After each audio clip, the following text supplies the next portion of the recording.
Fringe benefits. What are fringe benefits? Fringe benefits are all the extra benefits that are given to employees in addition to their wage or salary or their compensation, whatever they is receiving.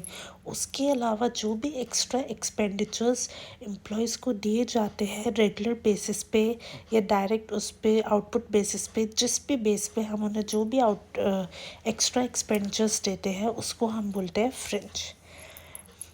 Different scientists ने Edwin Flippo said fringes include all expenditures designed to benefit employees over and above regular base pay. Over और regular base pay के अलावा जो भी हम expenditures दे रहे हैं output से related वो हमारे fringe उस पे जाते हैं. Melcher described these benefits at wage cost. वो वेज कॉस्ट जो डायरेक्टली एम्प्लॉयज़ की प्रोडक्टिव एफर्ट से कनेक्टेड नहीं है, उनकी सर्विस से कनेक्टेड नहीं है, उसके अलावा जो भी वेज कॉस्ट हम उन्हें दे रहे हैं वो हमारा फ्रिंज हो जाता है. इंडस्ट्रियल रिलेशंस और वेज टर्म्स के बेसिस पे फ्रिंज बेनिफिट्स एक सप्लीमेंट्स उस पे है जो वेज के रिसीव किए जाते हैं वर्कर्स को at a cost to employ. Supplements to wages यानी कि वेजेस के जितने भी सप्लीमेंट्स हैं जो हम एम्प्लॉयज़ को पे कर रहे हैं.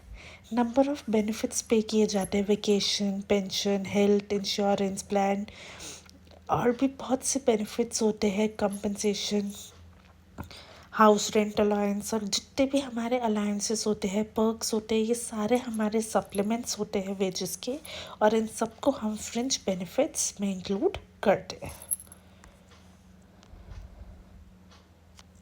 Importance of fringe benefits have some importance. सबसे पहले वो एम्प्लॉयज़ को रिटेन रखता है लॉन्ग टर्म बेसिस पे. अगर आप एम्प्लॉयज़ को बेनिफिट्स देते हुए स्मॉल फ्रिंज बेनिफिट्स होंगे तो वो अपने लॉन्ग टर्म उस पे उस वर्क पे उस एरिया में काम करना चाहते हैं. परफॉर्मेंस को मोटिवेट करते हैं. एम्प्लॉयज़ फ्रिंज बेनिफिट्स प्रेफर करते हैं, हाइक्स उन्हें दिए जाए, मोटिवेशन मिलती है उन्हें कि वो अपना बेस्ट है ऑर्गेनाइजेशन को और इफ़ेक्टिव एडवर्टीजमेंट उस पर इफ़ेक्टिवली वर्क करे और अपने मोरल को भी इम्प्रूव करे. राइजिंग प्राइस इंडेक्स की वजह से, कॉस्ट ऑफ लिविंग की वजह से एम्प्लॉयज़ फ्रिंज बेनिफिट्स डिज़ायर करते हैं. हाइक से ज़्यादा उन्हें फ्रिंज बेनिफिट्स यानी कि बिकॉज इससे उनका टैक्स बर्डन रिड्यूस हो जाता है. Person who is getting fringe benefits, house rent allowance, perks, vacation, तो ये सारी चीज़ें उनके टैक्स बर्डन को कम करती है. ट्रेड यूनियन डिमांड्स में हेल्प करता है, एक सोशल सिक्योरिटी की तरह वर्क करते हैं. एम्प्लॉयर जो है वेरियस बेनिफिट्स देता है, सेफ्टी मेजर्स देता है, मेडिकल फैसिलिटीज़, एक्सीडेंट कंपनसेशन, एक सिक्योरिटी प्रोवाइड की जाती है एम्प्लॉयज़ को इमरजेंसी के लिए.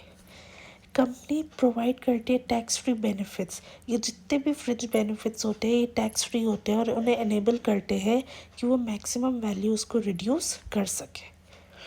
इंडस्ट्रियल लाइफ के लिए हार्मफुल होते हैं. इंडस्ट्रियल जॉब्स पे occupational disease, accidents, loss of life, तो वहाँ पे एम्प्लॉयज़ को प्रोटेक्ट करने के लिए उनको ये हेल्थ केयर बेनिफिट्स प्रोवाइड किए जाते हैं. स्टैट्यूटरी रिक्वायरमेंट्स 1950 से सोशल लेजिस्लेशन की सीरीज़ है जो इनकॉर्पोरेट की गई है. Number of facilities, canteen, rest shed, creches, ये सारे प्रीमाइसेस के विद इन और मैटरनिटी बेनिफिट्स जो होती है वो स्पेशल लीव विद पे प्रोवाइड की जाती है. फ्रिंज बेनिफिट्स ह्यूमंस की रिलेशंस को इम्प्रूव करते हैं. वो वर्कर्स की इकोनॉमिक, सोशल और साइकोलॉजिकल नीड्स को फुलफ़िल करता है. जितने भी बेनिफिट्स होते हैं ये हमारे इकोनॉमिक प्रॉब्लम्स को मिनिमाइज़ करते हैं. क्रेडिट फैसिलिटीज़, रिक्रेशनल फैसिलिटीज़, ये सारी वर्कर्स की सोशल नीड्स सेटिस्फाई करता है. रिटायरमेंट बेनिफिट्स जो होते हैं वो साइकोलॉजिकल प्रॉब्लम्स सॉल्व करता है. तो ये ह्यूमन रिलेशंस को एक इम्प्रूव उसमें देता है, उनकी प्रॉब्लम्स को सॉल्व करता है. Then to maintain body and mind,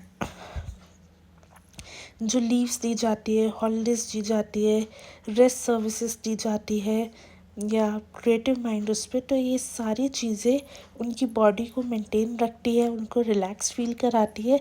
उनको जो ट्रैवल के लिए लीव ट्रैवल दिया जाता है, ट्रांसेशन, ये सारी चीज़ें उनको हेल्प करती है कि वो अपने आप को फ्री और रिलैक्स रखें.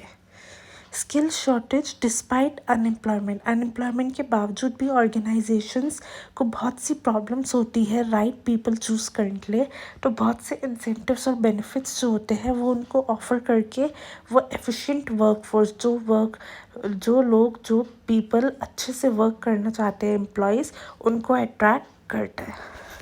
फ्रिंज बेनिफिट्स एक गुड कॉर्पोरेट इमेज बिल्ड करता है, रियल अर्निंग्स को बूस्ट करता है, फेवरेबल एटीट्यूड टूवर्ड्स जॉब और कंपनी क्रिएट करता है, इंक्रीज़ करता है मटेरियल वेलफेयर को, मेंटेन करता है उस मटेरियल वेलफेयर को, फिज़िकल और मेंटल स्ट्रेन को रिड्यूस करता है वर्कर्स के, और उनकी प्रोडक्टिविटी इंक्रीज़ करता है।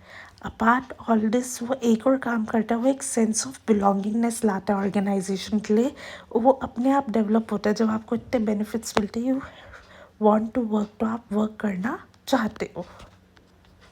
फ्रिंज बेनिफिट्स है वेरियस ऑब्जेक्टिव्स, वो एम्प्लॉयज़ वेलफेयर को और उनके एटीट्यूड्स को प्रमोट करता है, इम्प्रूव करता है साउंड इंडस्ट्रियल रिलेशंस को, उनको क्रिएट करता है इंडस्ट्रियल रिलेशंस को, एम्प्लॉयज़ को मोटिवेट करता है कि वो अनसेटिस्फाइड नीड्स जो है उनको आइडेंटिफाई करे, सेटिस्फाई करे, अपने मोराल को इंक्रीज़ करे, एम्प्लॉयज़ जो होते हैं लॉयल्टी गेन करे, कोऑपरेशन के साथ वर्क करे, और उनके जो प्रोडक्टिव एफर्ट्स हो वो डे बाय डे इंक्रीज़ करता है।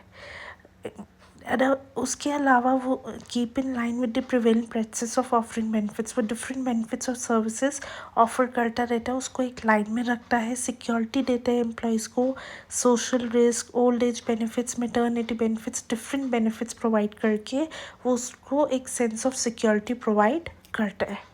हेल्थ केयर और सेफ्टी देता है, सेंस ऑफ बिलोंगिंगनेस होती है, जो एक फ्रिंज बेनिफिट्स को इसलिए गोल्डन हैंडकफ्स कहता है क्योंकि वो एक सेंस ऑफ बिलोंगिंगनेस देता है एम्प्लॉयज़ के अमंग, कि वो अपने आप उस चीज़ को अपनी इच्छा से दिल से वर्क करे, because they are get benefits, उससे उनको मोटिवेशन मिलती है।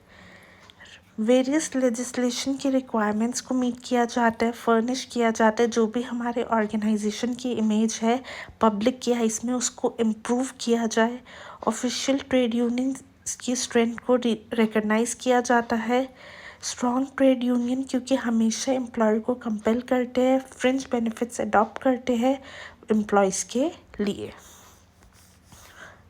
फ्रिंज बेनिफिट्स के बहुत ऑर्गेनाइजेशन में बहुत सी कैटेगरीज होती है, डिफरेंट कैटेगरीज होती है, employ security, safety and health के लिए, ओल्ड एज और रिटायरमेंट बेसिस के लिए, personal services, family friendly services जो भी वेलफेयर फैसिलिटीज़ प्रोवाइड करते हैं। Then they have different benefit that is payment for time not work, जिस टाइम पे आपने काम नहीं किया उस टाइम के लिए भी आपको वो पेमेंट बेनिफिट होता है एक, तो उस चीज़ के बारे में डिफरेंट टाइप्स के हमारे पास फ्रिंज बेनिफिट्स प्रोवाइड देते हैं। First we have payment for time not work, इस पर वो नंबर ऑफ़ डेज़ की बात की जाती है जहाँ पे एम्प्लॉयज़ को वर्क पे जाना पसंद नहीं है। बेसिकली क्या होता है, हमारे वर्क आवर्स के बेसिस पे होता है, हमें पेमेंट जो दी जाती है वो वर्क आवर्स के बेसिस की जाती है। कोई भी एडल्ट वर्कर जो है वो 48 आवर्स से ज़्यादा वीक में फैक्ट्री में वर्क नहीं कर सकता। तो यहाँ पे क्या होता है, if on some day a person is working 9 days और उसके अलावा वो आगे एक दिन कम टाइम करना चाहता है, he is complete his 48 hours, तो उसको उसका पेमेंट दिया जाएगा। पेड हॉलीडेज़, एडल्ट वर्कर्स की एक वीकली पेड हॉलीडेज़ होती है, हर फर्म अलाउ करती है वर्कर्स को 2 days holidays in a week, तो ऑर्गेनाइजेशंस डबल करता है उस पर सैलरी, उसको ऐसा नहीं है कि वो उनकी हॉलीडेज़ की सैलरी को डिडक्ट करे, तो वो नॉर्मल रेट उस पर उनको दी जाती है। Companies operating second and third shift premium होता है, यहाँ पे प्रीमियम वर्कर्स को दिया जाता है जो ऑड आवर शिफ्ट देते हैं। Basically sometimes in an organisation we require employees for shifts odd hours के लिए, तो वहाँ पे जो उनको दिया जाता है उसके लिए उन्हें पे दिया जाता है। पेड वेकेशन, वर्कर्स को 240 डेज़ कैलेंडर ईयर उस पर वर्क करना पड़ता है, उसके अलावा उनको जो वेकेशन होती है उनके लिए 20 डेज़ वर्क उसके लिए पे किया जाता है। अगर आप वेकेशन पे जा रहे हो तो एक दिन के उस पे फॉर एवरी 20 डेज़ वर्क आपने हर 20 डेज़ पे एक छुट्टी ले रहे हो, वेकेशन उस पे जा रहे हो, तो उसके लिए आपको पे दिया जाएगा। Then we have office jobs और जॉब्स पे हैवी एक्सर्शन हो जाता है, तो वो जो ब्रेक लेते हो, रेस्ट पीरियड, कॉफ़ी ब्रेक, वो जो दिया जाता है डे उसमें मेंटल रेस्ट के लिए, फिज़िकल रेस्ट के लिए, उसके लिए भी आपको पेमेंट दी जाती है, उसका रिडक्शन नहीं होता है। कुछ डेज ऐसे होते हैं जो पेड हॉलीडेज़ होती है, पब्लिक हॉलीडेज़ है, इंडिपेंडेंस डे, दिवाली, होली, तो उनके लिए गैजेटेड हॉलीडेज़ जिन्हें हम बोलते हैं, उनके लिए कोई पेमेंट कट नहीं होती है। Then employees is paid when he is out of work due to illness. अगर वो illness की वजह से नहीं आ रहा है, स्पेसिफाइड नंबर के लिए सिक डेज लीव भी ग्रांट की जाती है, जिसके लिए पेमेंट दी जाती है। लीव ऑफ एब्सेंस, जिसके लिए पे प्रोवाइड किया जाता है, एजुकेशनल लीव, ट्रेनिंग पीरियड पे हो, तो उन सब के लिए if you are on educational leave आपको तब भी पेमेंट रिसीव होगी। Paid lunch periods, voting time, health and family, religious holidays, reporting pay, इन सब के लिए आपको पेमेंट दी जाती है, वाइडर यू वर्क और नॉट। अगर आप इन सब टाइम पे काम नहीं कर रहे हो तो भी ऐसा नहीं होता है कि आपकी पेमेंट कट होगी, आपको फुल पेमेंट प्रोवाइड की जाती है। So that's a basic benefit, fringe benefit जो हर एम्प्लॉयज़ को दिया जाता है। Then we have employ security. बहुत सी सिक्योरिटी बेनिफिट्स हैं जो एम्प्लॉयज़ को दी जाती है retrenchment, lay off, unemployment, termination, disability और डेथ के अगेंस्ट। ये जो बेनिफिट्स होते हैं ये तब दी जाते हैं जब when a person is unable to work. अगर उसकी खुद की वजह से, कोई फॉल्ट की वजह से वो काम नहीं कर पा रहा है, उस केस पे ये सिक्योरिटी दी जाती है। ये benefits over and above state employment compensation उस पर होते हैं, ले offs, reduce work weeks, relocation. जब भी एम्प्लॉय सर्विसेज कंफर्म होती है तो उसको फुल सेटिस्फेक्शन और एफिशिएंसी के साथ वर्क करना पड़ता है। Minimum wages act, payment of bonus act, payment of wages act, ये सारे इनकम सिक्योरिटी प्रोवाइड करते हैं एम्प्लॉयज़ को। एम्प्लॉय सिक्योरिटी बेसिकली किस उस पर आती है, सेवरेंस पे। ये वन टाइम पेमेंट होती है एम्प्लॉय की जो टर्मिनेट की जाती है ह्यूमैनिटेरियन ग्राउंड पे। रिट्रेंचमेंट कंपनसेशन, जब payment of compensation, lay off और रिट्रेंचमेंट के लिए, नॉन सीजनल इंडस्ट्रियल एसिड, अगर आप 50 और मोर वर्कर्स को 1 मंथ नोटिस दिया जाता है, 1 मंथ वेजेस उनको रिट्रेंच किए जाते हैं कंटिन्यूस सर्विस प्रोवाइड करने के लिए। Closing down of unit compensation, workers are eligible for compensation even in case of closing। अगर आपका एंटरप्राइज वो बंद कर रहे हैं, उस केस पे भी जो वर्कर्स है उस एंटरप्राइज के, उनको पे दिया जाता है। अनएम्प्लॉयमेंट इंश्योरेंस, सारी स्टेट्स में अनएम्प्लॉयमेंट इंश्योरेंस होता है, कंपनसेशन लॉज होते हैं जो उन्हें प्रोवाइड किए जाते हैं। ले ऑफ के केस पे एम्प्लॉयज़ को ले ऑफ कंपनसेशन दिया जाता है जो 50% of basic veg and dearness allowance उसमें होता है, जो normally 45 days in a year हमें पे किया जाता है। तो ये डिफरेंट सिक्योरिटीज़ होती है जो उनको प्रोवाइड की जाती है so that they may feel secure and they do not take financial stress. Safety and health facilities, all the cleanliness, ventilation facilities, humidification, waste disposal, overcrowding, lighting, drinking water, work on near machinery, fencing of machinery, striking gear and device for cutting of power। ये जितनी भी appliances, जितनी भी facilities provide की जाती है हमारे उस पर, वो हमारी सेफ्टी उसके लिए बेनिफिट होती है। Self acting machines, casing of new machineries, defective parts का फायर टेस्ट होना, बिल्डिंग्स और मशीनरी की सेफ्टी, आई प्रोटेक्शन के लिए, pressure plants, excessive wait machineries की रिवॉल्वमेंट, इन सब चीज़ों के लिए हमारे सेफ्टी प्रिकॉशंस लिए जाते हैं। और ये जितनी भी सेफ्टी मेजरमेंट्स हमें प्रोवाइड करवाए जाते हैं within the organisation, they help us to, they give us different benefits and help us to work in the organization well. Then we have workman compensation। Workman compensation compel करता है employer को कि वो injury और occupational disease के cases में जो भी उनको पेमेंट है वो दी जाए। कंपनसेशन हमारा इंजरी और मंथली वेज पे डिपेंड करता है, और डेथ ऑफ उसमें भी डिपेंडेंट को हमारा वो कंपनसेशन दिया जाता है। वॉलंटरी अरेंजमेंट, ये जो बेनिफिट्स होते हैं ये फ्री ऑफ कॉस्ट दिए जाते हैं हॉस्पिटल्स, क्लिनिक्स, डिस्पेंसरीज, उसमें हेल्थ मेंटेनेंस सर्विसेज दी जाती है, emergency care, health counselling, medical supervision, accident sickness prevention, जितने भी हेल्थ एजुकेशन प्रोग्राम्स होते हैं, मेडिकल सर्विसेज होती है, ये सारी चीज़ें वॉलंटरी ऑर्गेनाइजेशन अरेंज करता है अपने एम्प्लॉयज़ के लिए। Then have some health benefits. Sickness benefit जो भी मैक्सिमम 56 डेज़ के लिए दिया जाता है। मैटरनिटी बेनिफिट जो कैश बेनिफिट होता है वो 75 पैसा per day twice of sickness benefit के दिया जाता है, जो भी हायर उस पर होगा। और वुमेंस को मैटरनिटी लीव 12 वीक्स की दी जाती है। Then they have disablement benefit. Employees जो टेम्परली या परमानेंटली डिसेबल हो जाते हैं एम्प्लॉयमेंट इंजरी की वजह से, तो उनको भी कैश बेनिफिट प्रोवाइड होता है। डिपेंडेंट बेनिफिट, अगर कोई पर्सन मर जाता है तो उसमें एम्प्लॉयमेंट इंजरी जो डिपेंड करती है वो पीरियडिकल पेमेंट हम उसके डिपेंडेंट को पे करते हैं।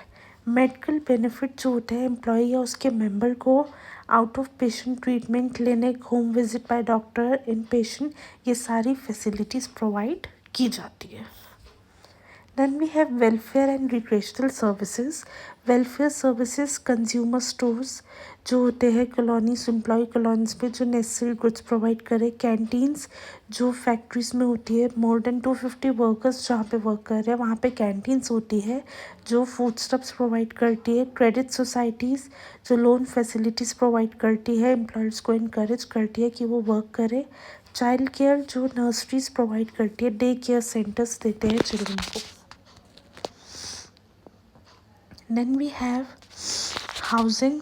हाउसिंग फैसिलिटीज़ एम्प्लॉयज़ इम्प्रूव करते हैं एफिशिएंसी को, वरी से फ्री रहते हैं, क्वार्टर्स दिए जाते हैं फैक्ट्री उस पर, हाउसिंग लोन्स प्रोवाइड किए जाते हैं सो दैट दे में कंस्ट्रक्ट देयर हाउसेस।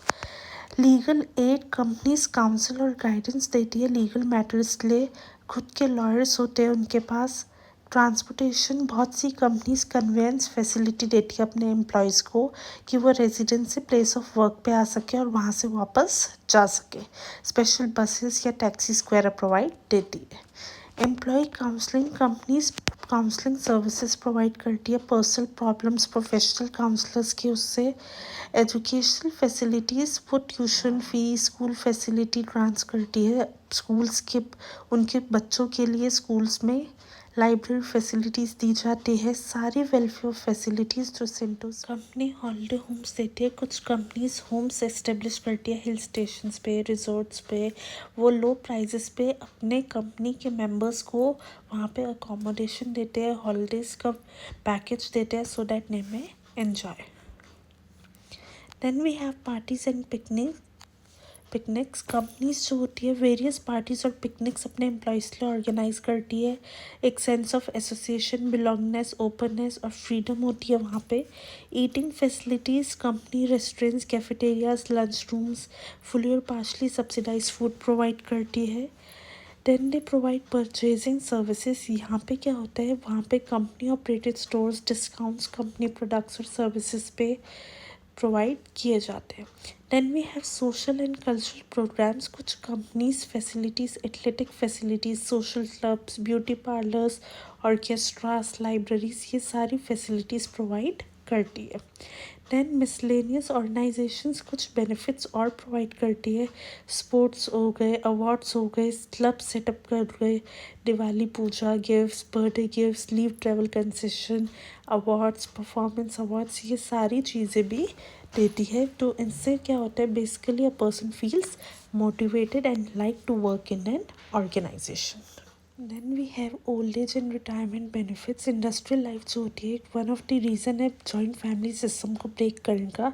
एम्प्लॉयज़ को बहुत सी प्रॉब्लम्स होती है ओल्ड एज में, रिटायरमेंट उस पर lower wages, high living cost की वजह से। तो एम्प्लॉयज़ को वो बेनिफिट्स दिए जाते हैं ओल्ड एज पे so that they can secure their retirement. सबसे पहले प्रोविडेंट फंड, ये बेनिफिट इकोनॉमिक वेलफेयर इंक्रीज़ करता है जो एम्प्लॉयज़ के पोस्ट रिटायरमेंट लाइफ के लिए होता है। यहाँ पे सिक्योरिटी दी जाती है सोशल रिस्क के अगेंस्ट। एम्प्लॉय और एम्प्लॉयर दोनों इस फंड में कंट्रीब्यूट करते हैं और 15 ईयर्स ऑफ मेंबरशिप के बाद उनका 100% कंट्रीब्यूशन विद इंटरेस्ट के साथ दिया जाता है। ऑर्गेनाइजेशन जो पेमेंट देता है वो इंटरेस्ट की उस पर करता है, जिससे कि जो भी रिटायर, अगर if a person is getting retire he may take this benefit, and if a person dies उसके डिपेंडेंट को ये बेनिफिट दिया जाता है। The other benefit that they get is pension. एक लमसम अमाउंट जो होती है वो रिटायरमेंट उस पर दी जाती है। इवन डेट ऑफ एम्प्लॉय उस पर लाइफ इंश्योरेंस बेनिफिट्स लिए दी जाती है। फैमिली पेंशन्स होती है जो डिजीज एम्प्लॉय की फैमिली को दी जाती है। अगर इफ़ अ पर्सन गेट्स 800 और मोर पेमेंट फॉर द मंथ, तो उसका जो पेंशन वो होता है वो 12% ऑफ सब्जेक्ट होगा, या फिर 150, एक मैक्सिमम लिमिट 150 की होती है। If a person earns more than 200 but less than 800, then 15% of his income और 96 या मिनिमम 60 मंथली पेंशन जाती है। इफ़ अ पर्सन अर्न्स 200 और लेस, तो भी 15% ऑफ इनकम जो वो अर्न कर रहा है, मैक्सिमम 96 मिनिमम 60 एक मंथली पेंशन उसमें उनका जाता है, so that whence a person gets retire तो उनको वो पेंशन दी जाए। He don't have to take financial stress, he don't have to bother himself for his expenses. Then we have deposit linked insurance. ये जो भी मेंबर होता है employee provident fund का, if he dies while in service तो उसके dependent को एक एडिशनल अमाउंट पे करना चाहिए एवरेज बैलेंस की उस पर, और वो जो अमाउंट होता है वो 1000 से कम तो होना नहीं चाहिए। उसके बाद वो स्कीम की उस पर बेनिफिट्स अवेल कर सकता है। मेडिकल बेनिफिट, कुछ बहुत से बड़े ऑर्गेनाइजेशंस क्या करते हैं, मेडिकल बेनिफिट्स देते हैं रिटायर्ड एम्प्लॉयज़ को, उनके फैमिली मेम्बर्स को। एक परमानेंट अटैचमेंट की फीलिंग होती है उनकी उसमें, जो वो ये फैसिलिटीज़ प्रोवाइड करते हैं। Even when the employee is no longer in service, उनके बारे में कंसर्न रखना, उनको मेडिकल बेनिफिट्स देना। Then we have gratuity. वो एक रिवॉर्ड होता है जो एम्प्लॉय को लॉन्ग सर्विस में लिए दिया जाता है, जो हर एम्प्लॉय को पेएबल होता है जब वो मिनिमम कंटिन्यूस सर्विस फॉर्म को प्रोवाइड करता है। ये जो पेमेंट्स होती है ये कंपलसरी पेमेंट होती है, जो gratuity management of factories, plantation, mines, railway shops, इन सब की उस पर दी जाती है इफ़ देयर आर 10 और मोर पर्सनस एम्प्लॉइंग। और ये जो दिया जाता है ये मंथली वेजेस उस पर दिया जाता है, मेनली 1600 पर मंथ आप विड्रॉ कर सकते हो। और जो पेबल होती है वो 15 डेज वेज बेसिस पे होती है, जितने आपने ईयर्स तक सर्विसेज प्रोवाइड की है एवरेज बेसिक पे में, और मैक्सिमम जो होती है वो 20 मंथ्स तक जाती है, उससे ज़्यादा एवरेज बेसिस पे हम नहीं लेते। तो उनको ओल्ड एज रिटायरमेंट उसलिए बेसिकली सर्विसेज जो प्रोवाइड की जाती है, so that a person don't feel helpless if no one is there to look after him. तो जो कंपनीज ये सर्विसेज प्रोवाइड करती है वो उनको हेल्प करती है, एक फैमिली फीलिंग से, एक परमानेंट अटैचमेंट फीलिंग से हेल्प किया जाता है। ये जो बेनिफिट्स होते हैं, जितने भी बेनिफिट्स होते हैं वो हमारे वेजेस सैलरी के अलावा बेनिफिट्स होते हैं जो एम्प्लॉय को दिए जाते हैं, और वो मोटिवेट करते हैं एम्प्लॉयज़ को कि वो ऑर्गेनाइजेशन में अच्छे से इफ़ेक्टिवली वर्क करें और इन बेनिफिट्स को अवेल करें।